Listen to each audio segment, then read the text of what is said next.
L'affaire Tymoshenko a jeté un froid sur les relations entre l'Ukraine et l'Union européenne.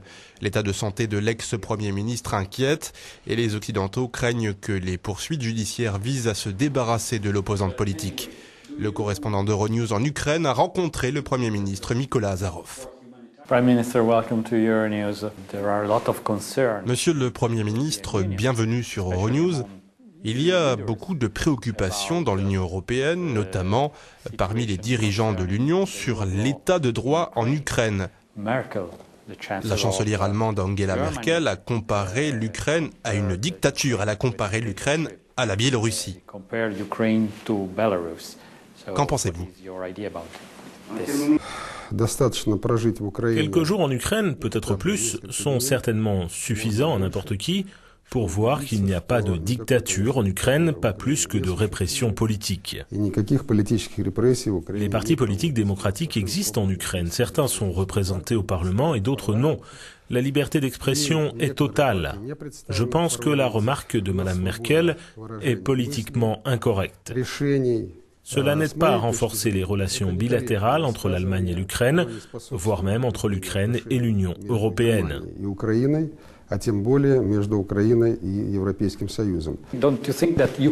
Ne pensez-vous pas qu'il faille trouver une issue à ces situations qui mettent votre pays dans une impasse vis-à-vis de vos partenaires occidentaux ?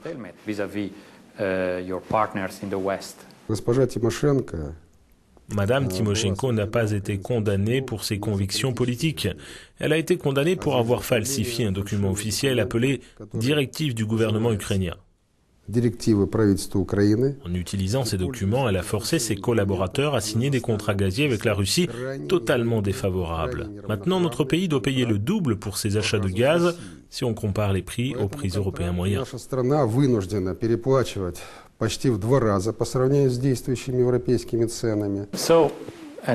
Donc, en fait, vous pensez que les leaders européens tirent des conclusions basées sur de mauvaises informations concernant votre pays ?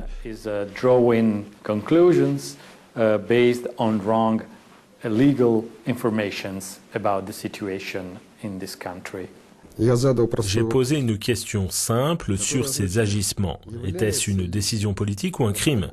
Et je voudrais que des avocats européens répondent à cette question. Ils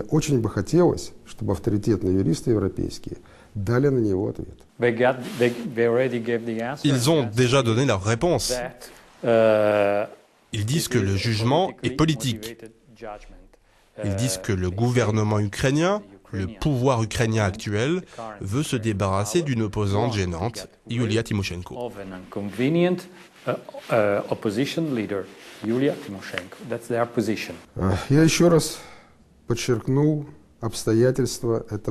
Une nouvelle fois, je tiens à rappeler tous les faits de cette histoire. Je me demande si les leaders européens ont toutes les données à ce propos. Nous sommes prêts à fournir ces informations. Les faits sont irréfutables. Donc il reste la question, l'enquête était-elle politique ou était-elle nécessaire au vu des pertes faramineuses pour notre pays engendrées par ces actions ?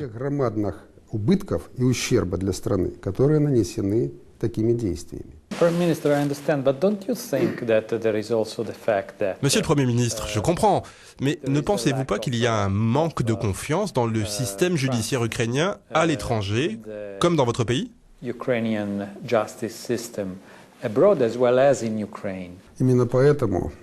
C'est pourquoi nous avons lancé une grande réforme de notre système judiciaire.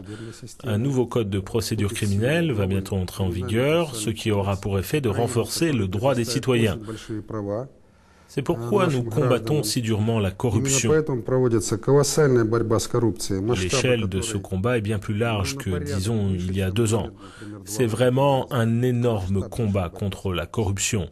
C'est pourquoi nous voulons libéraliser notre économie, parce que nous voyons le problème et nous faisons de notre mieux pour créer un climat propice aux investissements en Ukraine, et nous allons réussir.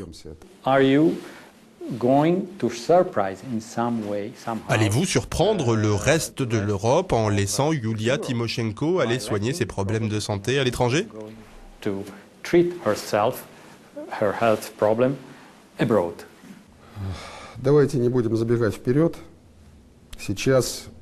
N'allons pas trop vite. Elle reçoit actuellement des soins qui vont nous permettre de comprendre quelle aide médicale supplémentaire sera nécessaire.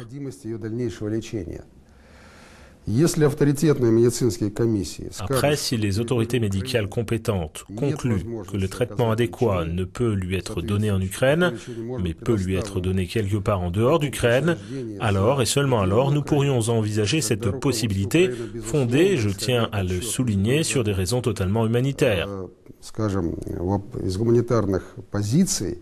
Il est clair cependant qu'une telle décision nécessiterait une modification de la loi. Merci, Monsieur le Premier ministre.